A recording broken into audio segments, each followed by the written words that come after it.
Okay, hi viewers. It's been a long time since I posted anything.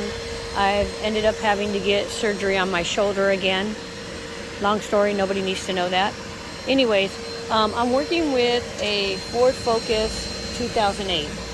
So, a couple of days ago, we were driving down the street and all of a sudden, out of the blue, the moonroof, sunroof, whatever you want to call it, just popped open and was stuck in the vent position. We couldn't figure out for the life of us. We looked online. Of course, they never show nothing for a 2008 Ford Focus. Ford Escape, sure. Ford Fusion, sure, but not a Focus. So what happened is I ended up taking off the glass, which wasn't that hard. There were four screws on each side, and they used the T25. And I was able to take those off to take off the glass. And I'm only working with one arm because I told you I had shoulder surgery last month.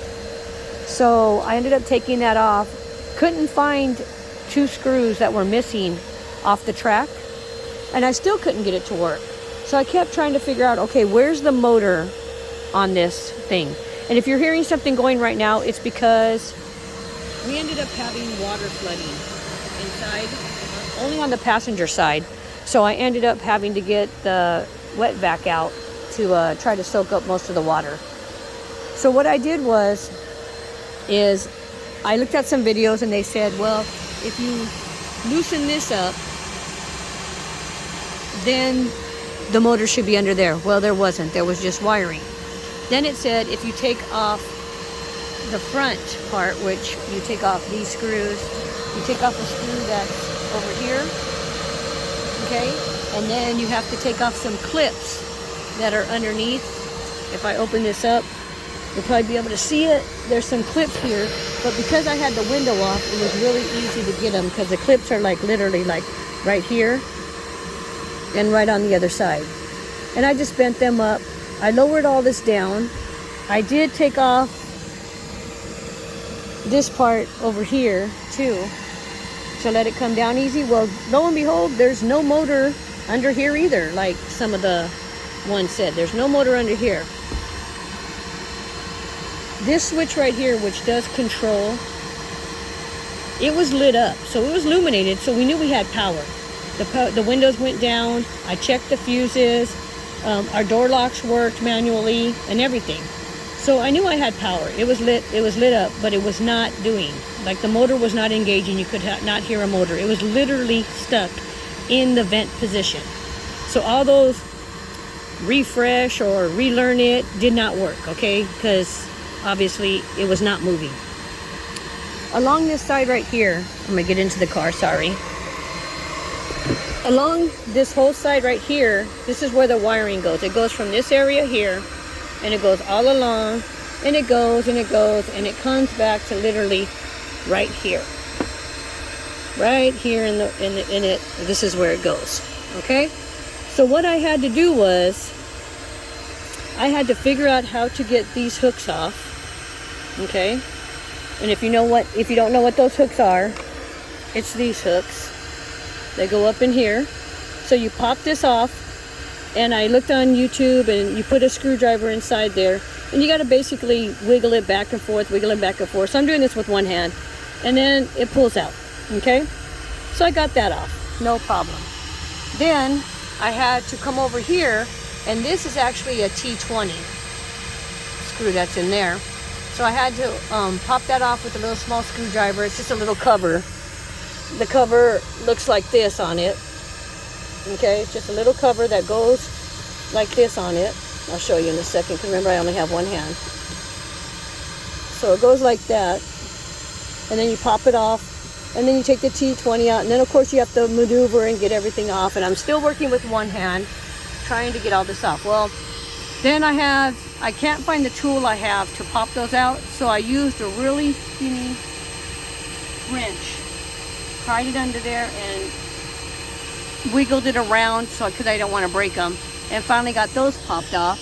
And I ended up taking this one off over here, taking that one off over there, and then I was starting to take off these ones, and then I thought I don't need to. because I was about to just take off the whole liner. And I said, nope, not going to do that. So what happened was, I ended up just pulling this down after I took these off. Pulling this down, pulling this as far as I could, and I just popped it out. Pulling it as far as I could to come off, because I couldn't get this back one back here off with my hand. And then pull this down past it. And then do that on the same for the other side. Once I did it, I had to bring it down. See this little crease right here? I brought it down to this crease, and then that's where the motor's at. Well, some people were like, get a ratchet or Allen wrench or whatever, or T, whatever, and try to turn something. Well, the way I have it is I have a motor and I have a box. That's it. There's no gears. I can't pull on anything. I can't do nothing. And then I find out that it wasn't factory. This was an aftermarket right here. The person, the car was actually a hardtop, and they wanted a sunroof, moonroof, whatever. So they actually did that aftermarket. So that's why it was totally different. So I didn't know what to do, so I had somebody up at the front turn on the car, close the doors, and I kept pressing the button. It wasn't moving. And I'm thinking, dang, there's nothing I could do. Finally, what do? I grab a flashlight, and I actually hit the black box. It doesn't do nothing. And then the person's still pushing the button, and I happen to hit the motor. And as soon as I hit the motor, the moonroof / sunroof closed. So we don't really use it. It literally, I'm telling you, we were driving home from the market, and we heard a boom. And when we got out of the car, we didn't even notice it till the next day when we were going to the car. We were like, what the heck? And that's when we noticed that it just literally just popped up into the vent position, and it would not close. And usually when you turn off the car, the moonroof is supposed to automatically close. It will automatically close when you turn off the car. It was not doing nothing.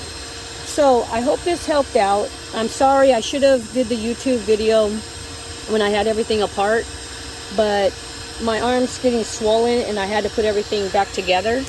So I really hope this helps anybody out. If you have any questions, feel free to contact me. I'm not on at all the times, but I will get back to it as soon as possible. So now I'm like, right now, like I said, I have water damage, and right now I'm just trying to get that taken care of. As you can see, oh, sorry. See, I'm trying to get it all out and everything. And now it closes, and we do not have no inclinations of trying to open it again. All right, thank you guys so much for watching. If you like, go ahead and subscribe. I'll try to do more as I go along. I actually went back to work also, so that's one of the things too, as I haven't been doing too much projects around the house. All right, thank you guys so much.